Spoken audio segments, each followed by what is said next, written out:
To kick us off, first, I would just love to congratulate Elise.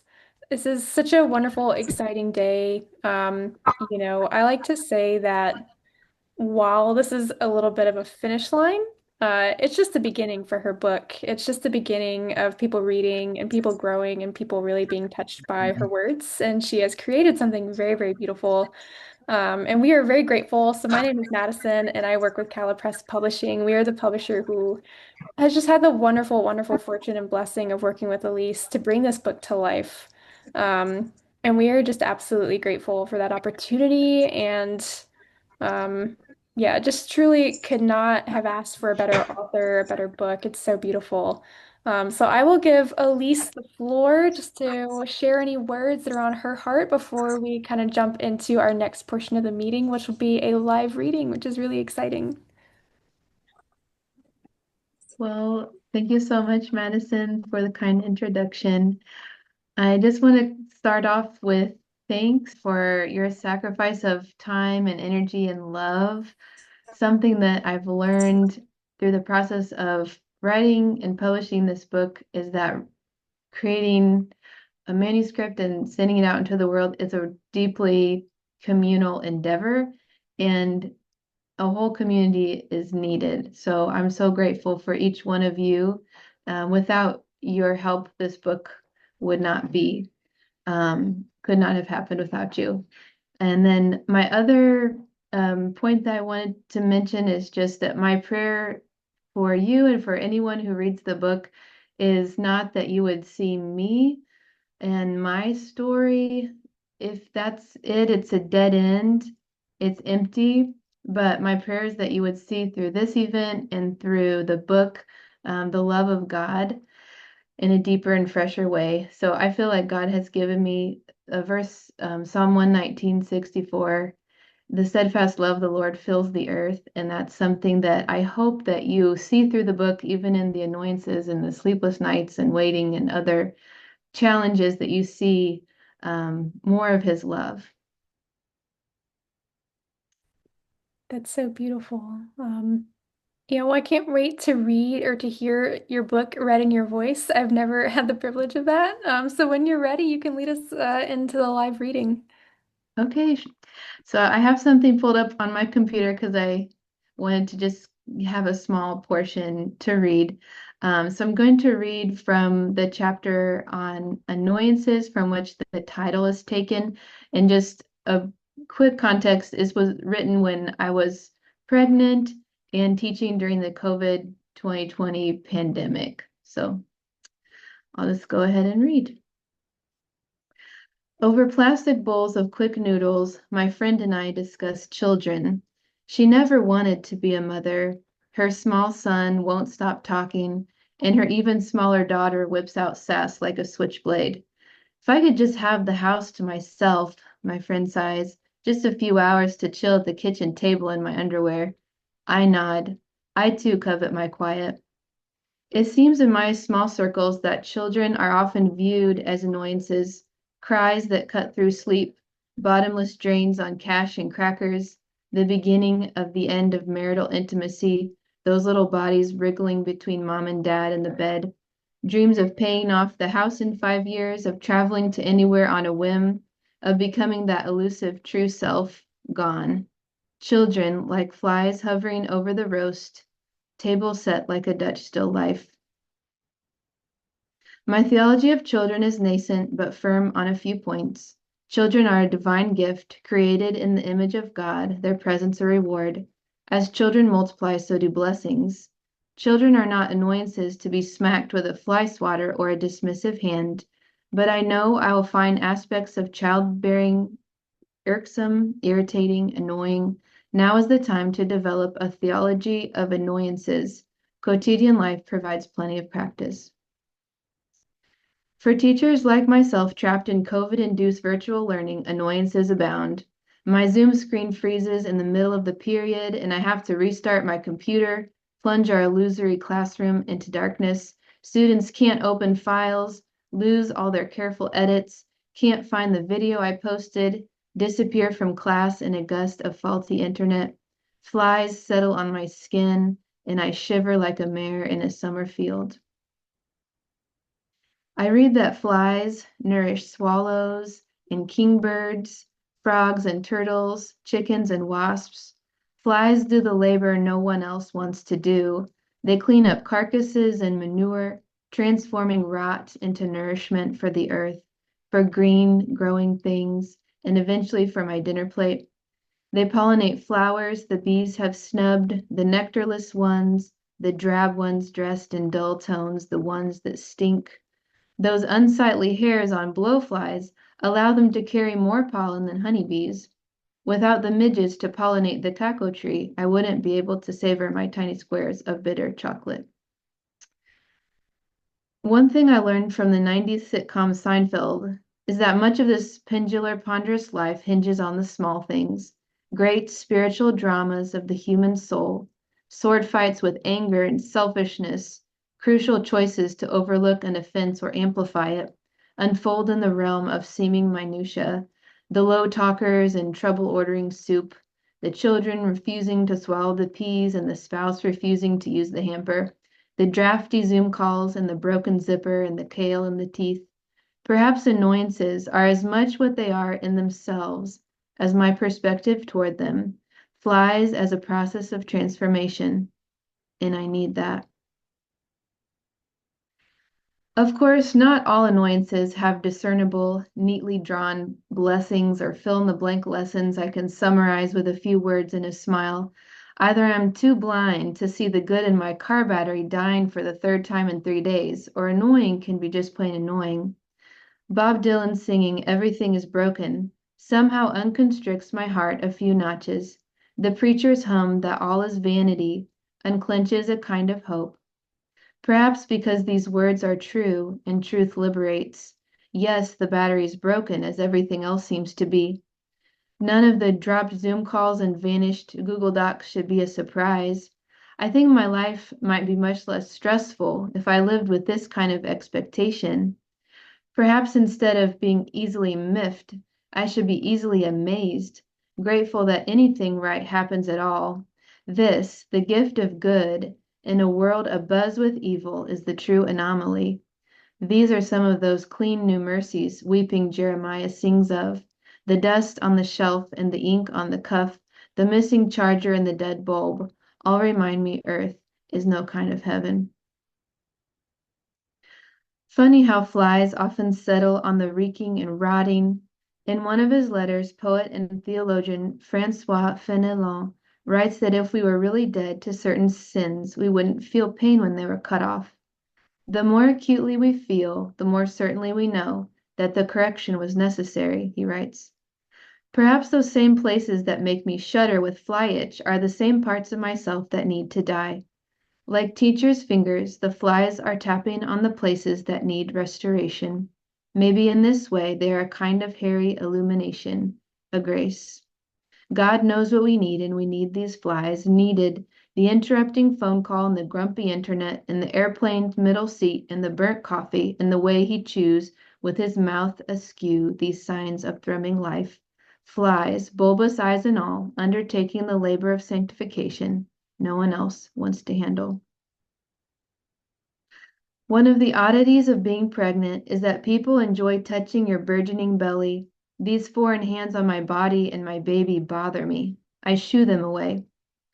Ancient Middle Eastern personal boundaries certainly differ from my contemporary Middle American ones, but I still wonder at Jesus' response to embodied human interruption. The harried mothers pushing their children forward, begging for a touch, the lepers lurking in the street, odious in rag and stench, a demon-possessed naked man haunting a cemetery, the poorly planned wedding when the wine ran out, people poking prayers upward at all hours of the day and night. And this, in the jumble of sweaty bodies, dust in the sandal crevices, 100 voices knotted together in a buzzing swarm, a bleeding woman grasps the fringe of Jesus' mantle.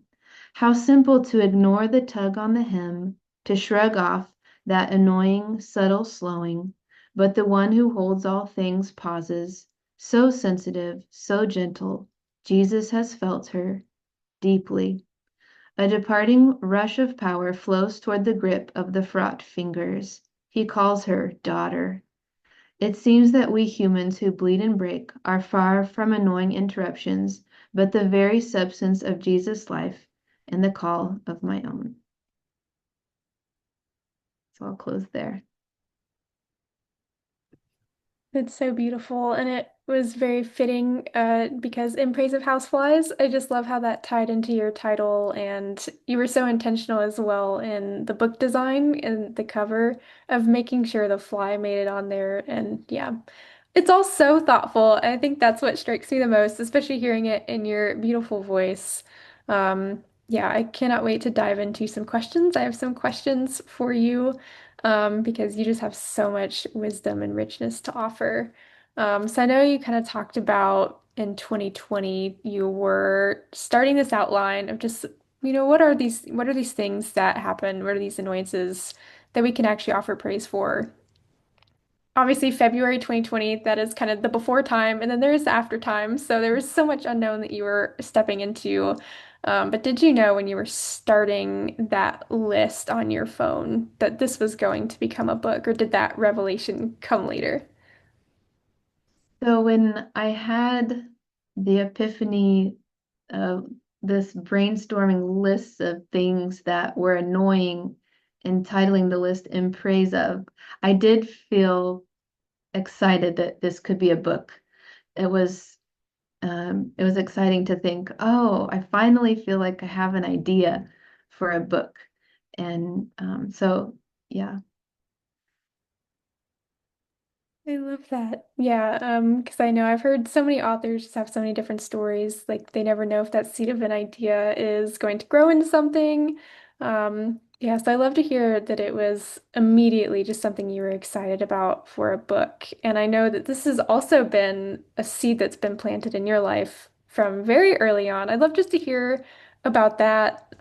Just that example. I know you talk about your parents of just how this idea sort of came to be in your life and why this was the idea for the book. Yes, so I'm profoundly indebted to my parents for setting this example of cultivating joy in challenging circumstances.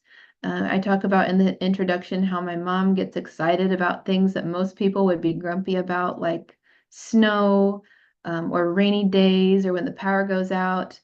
And my dad always has a sense of listening and asking questions about challenges and what can they teach us. So I think having both of those consistent modelings really shapes me and shaped the book even before I was aware of it. And then just through time, like you had already mentioned, in 2020 is kind of when the idea became conscious, but the seeds were planted much, much before. And I also feel indebted to many others who have modeled this to me. I've thought of grandparents who have passed away, and still living that have lived this out so well. So I'm just deeply indebted to so many different people living and passed on, who have shaped this book for me. I love that. I feel like that even ties into what you said earlier that writing a book happens in community. I think even ideas for our books happen in community. And I think we're always inspired by the people who walk out these messages in our lives and challenge us to really embrace that perspective of seeing things differently, which I think you do so beautifully in your book. And I'd be so curious to know how did you go from the list on the phone to the actual book that we are holding today, because I know just from our little time together that you were already going through so much discernment of what is what's supposed to be in this book. What do people need to read? What do I need to offer? So what did that look like, just writing that book and kind of making it something that we can hold today?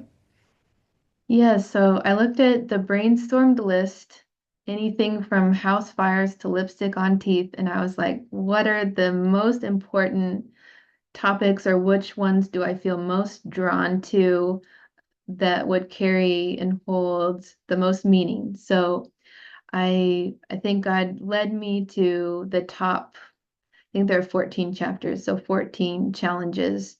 And then the writing of it was incremental and small bits of time. So I like to encourage anyone who has a dream of just the power of faithful, small practices over time can create a body of work. So I was teaching full time in a very stressful season during the COVID pandemic, and then I had my son, but nap times and weekends and evenings, just little bits here and there, God blessed. Something that I pray often is, God, here are my 5 loaves and 2 fish of time. It's not much, but would you bless it? And I feel like He has. So through time, those small increments came to be. And again, talking about community, I'm really thankful for my writing group that has seen every chapter multiple times, gave me great feedback. And then as the manuscript developed, more and more people came in and offered their voices. So again, even the becoming is communal. Mm. Yeah, it's so beautiful. And I love just the emphasis that God can multiply those small offerings that we give Him in faithful obedience. Um, I think it's very fitting with your book too, just the message of how does God work through circumstances that we don't expect He's working through? What is He teaching? And I think that is such a countercultural thing, just to say small is enough. What I can do is enough. So I love that encouragement. And you talk about some very tender things too in your book, and that's something that's always so interesting to me for any writer in the discernment process. How did you know which experiences to open up about and to talk about? Because there are some very tender things, and it's a very intimate read. And I feel like we get to know you very well. So what did that discernment process look like of saying, I do need to talk about this hard thing, or I need to share this part of my life, even though it may not be comfortable to talk about. So what did that look like for you? I think I wanted to choose experiences that would express truth.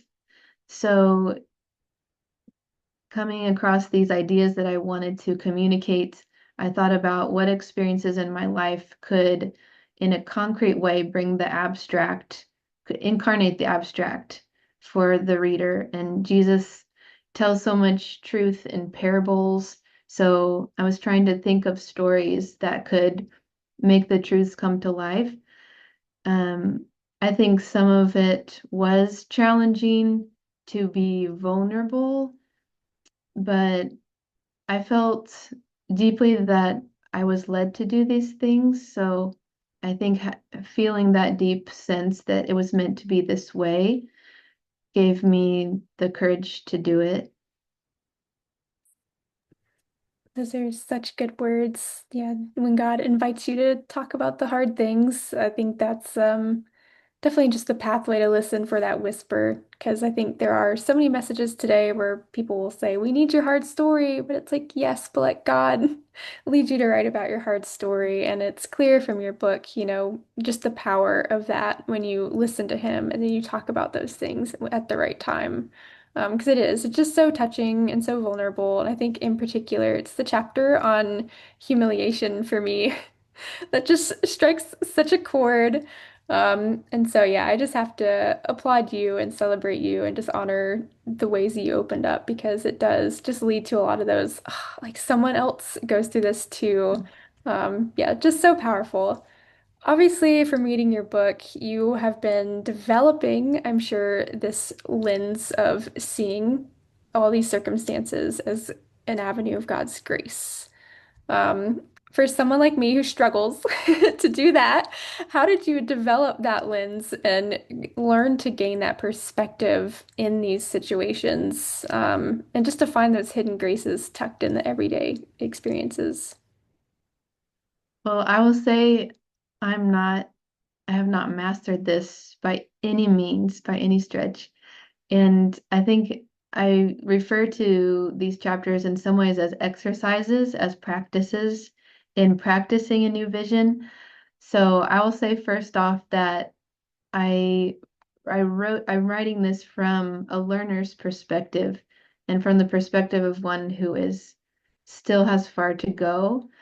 Um, but I think some practices that have helped me, obviously, I've mentioned parents and wonderful examples. I would say another key is just walking with God step by step each day. And it's it's not a profound answer, but it's just the simplicity of each day seeking God.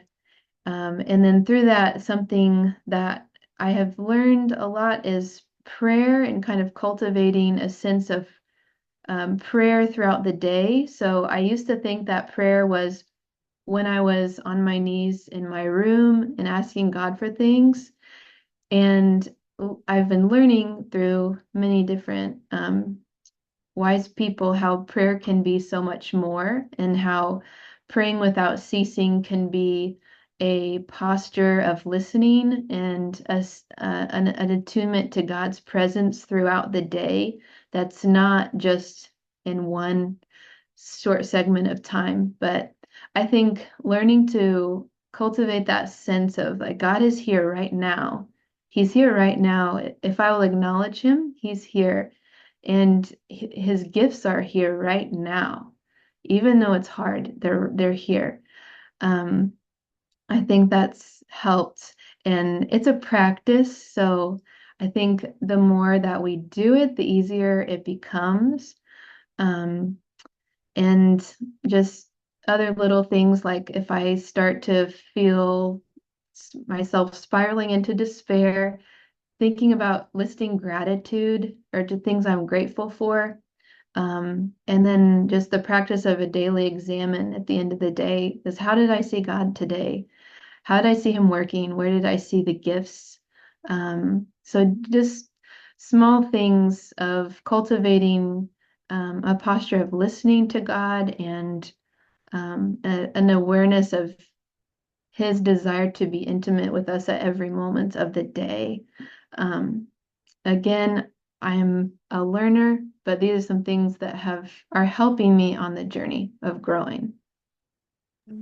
Those are good words, especially for someone who is so good at the spiral. Um, yeah, Yeah. I just love that seeing God in those moments and praying without ceasing. There is something so important about having that conversation and just path open, for God to speak at any time of the day, not just when we are on our knees. I love that. Did you have, because you cited so many wonderful resources in your book. Were there any particular sources or people or resources that you would recommend just for anyone who wants to grow in this, or just anyone even that really impacted you in the writing of this book?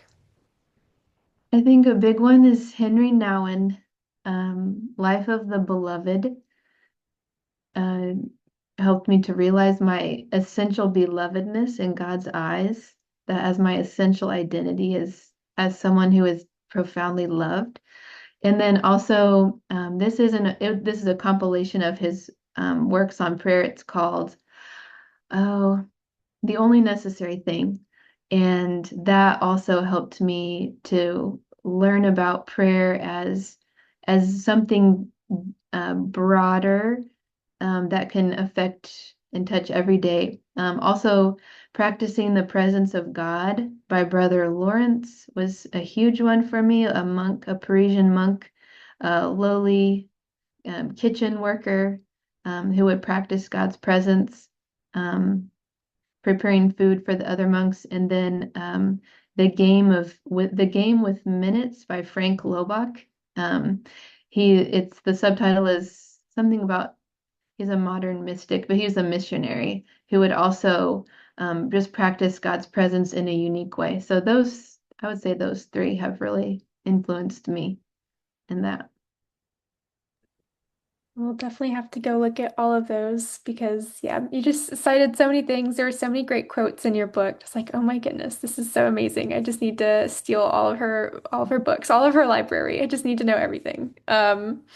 Well, in the spirit of seeing those gifts, tucked in the hidden graces, what's been an unexpected gift in writing a book? Because so much of that does happen behind closed doors before anyone ever reads it and anyone ever sees it? What's been a gift in the book writing process for you? I think there are two that come to mind. One is people's incredible support. I had set a very low expectation for myself so I wouldn't get disappointed, but I've really been blown away by how much support people have given. That's been very humbling. And then the other thing that comes to mind is how things in the writing process will connect and how truths will be revealed that I didn't plan on. For example, on the last chapter on pain, the butterfly imagery was not something that I had planned, but it emerged. And it was towards the end of the revision that I came across the Simone Weil quote about the afflicted one quivers like a butterfly pinned alive to a tray. And I had been months earlier reading about moths and their fragility, and it just it just seems that when I write, I can see God working way beyond my poor capacity to weave things together. So that's another thing is seeing how God works um, through the writing process. I love that. Yeah, I feel like so much of creativity is being open to the mystery of God. Mhm. Um, and I think it's Madeline L'Engle who talks about art is listening.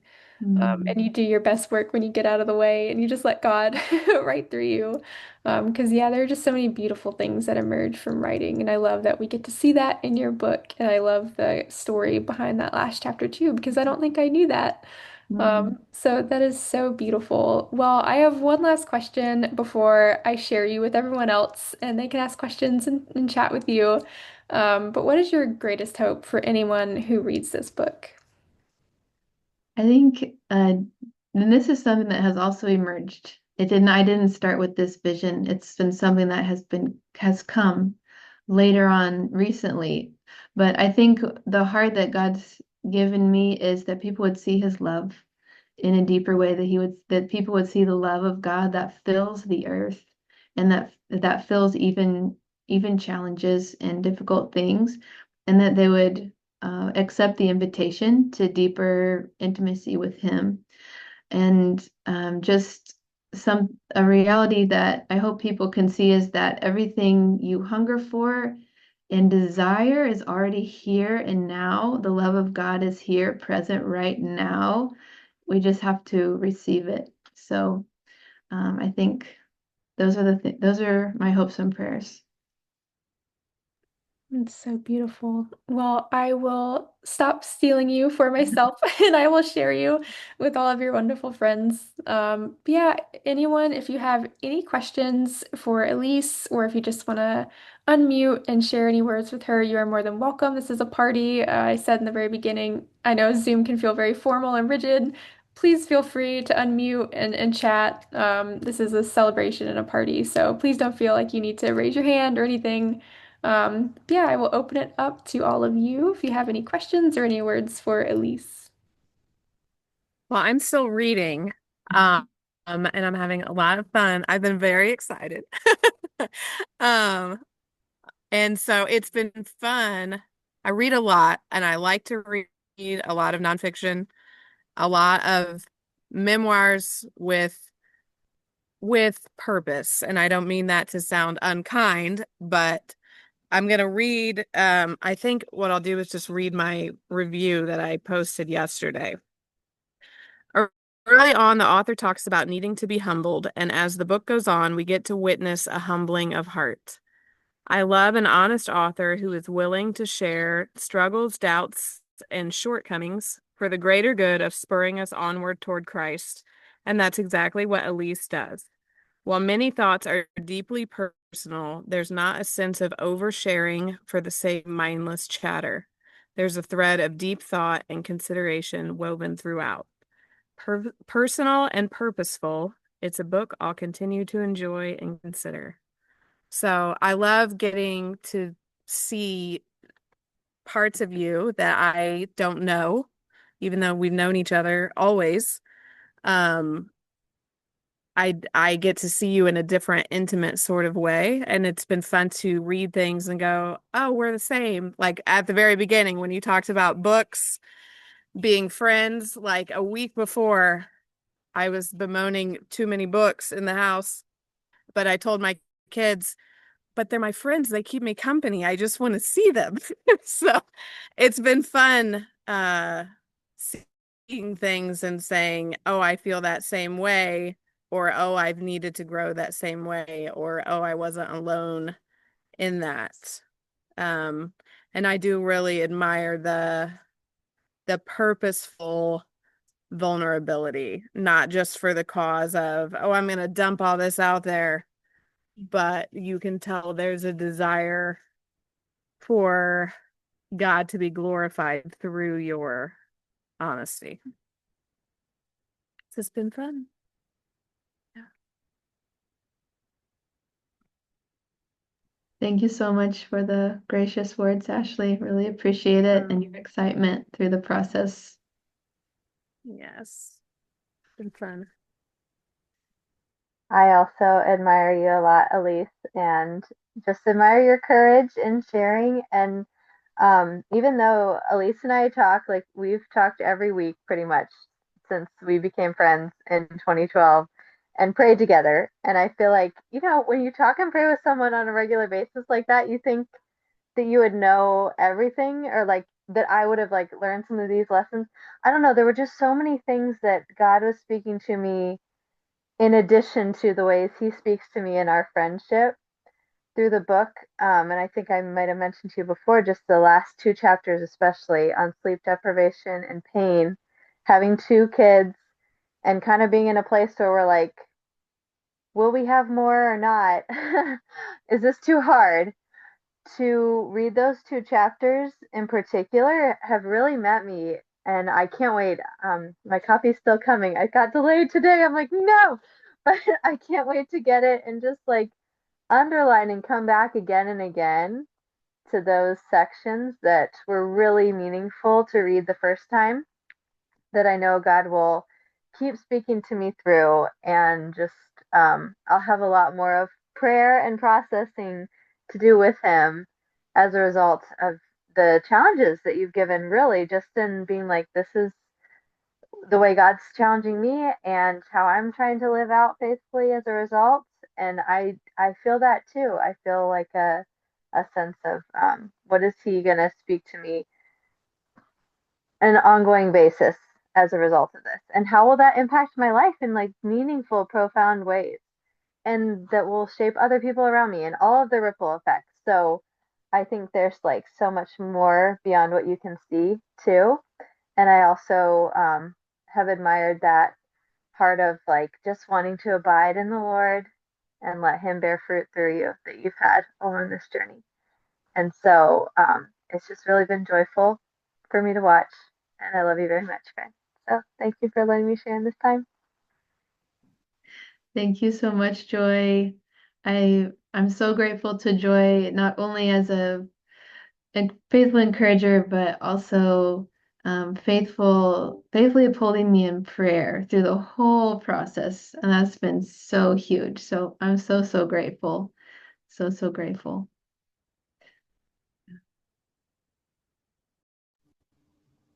I'm Olivia's mom.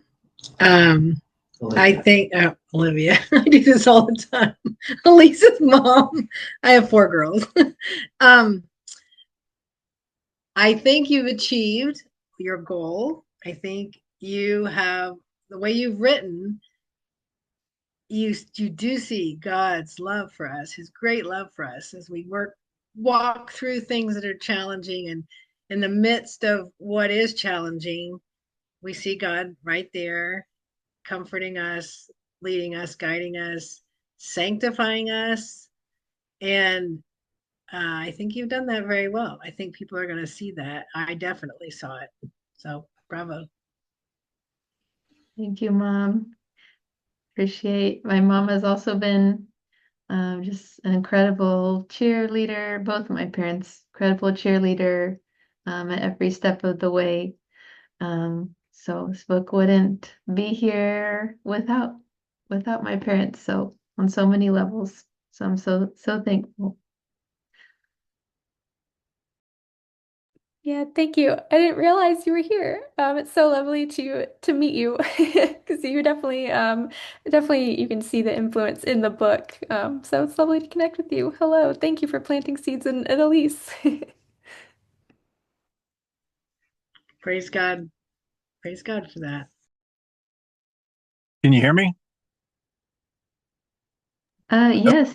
okay. This is Dustin, uh, friends of Don and Elaine, and it's been neat reading the book and seeing the different sides of Don and Elaine from a different lens, which has been nice.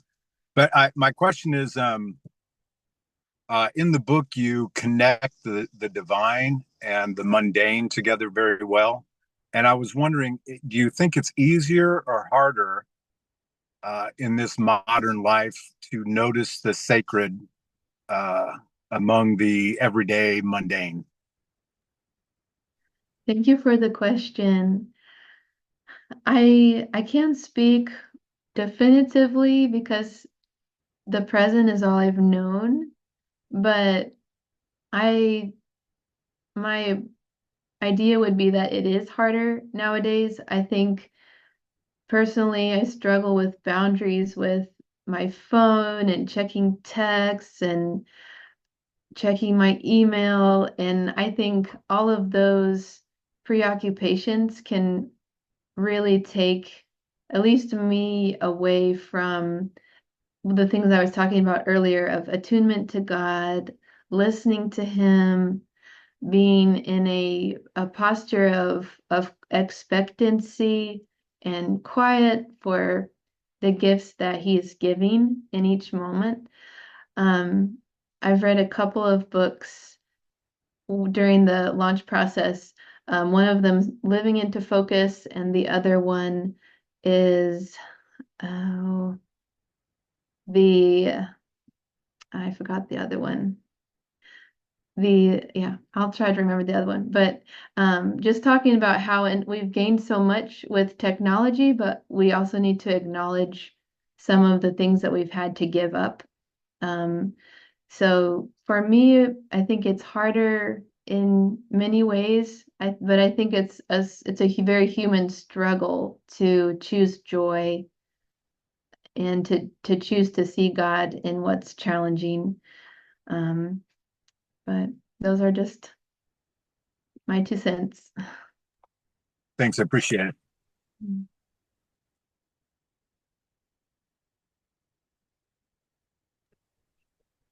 Well, I will be respectful of everyone's time. We will wrap up here soon, and I will do the giveaway as well while we're all on here. But first, I just want to again, Elise, thank you. Thank you for trusting Calipress with your book. It's no small thing for anyone to trust us, but your book is so beautiful and so important. So it's just been a gift for me and for everyone on the Calipress team to work with you and to be blessed by your words. I think that's the greatest gift of publishing on this side of the veil is being impacted by all this work before it ever reaches the masses. So I'm just so grateful. Thank you for trusting us. Thank you for sharing your words with the world. I think I emailed you earlier and just said thank you for just your commitment to sharing the message that God has given you. And it's no small thing to do that. I know you probably had to work through so many things, so many challenges. You had to have perseverance and courage.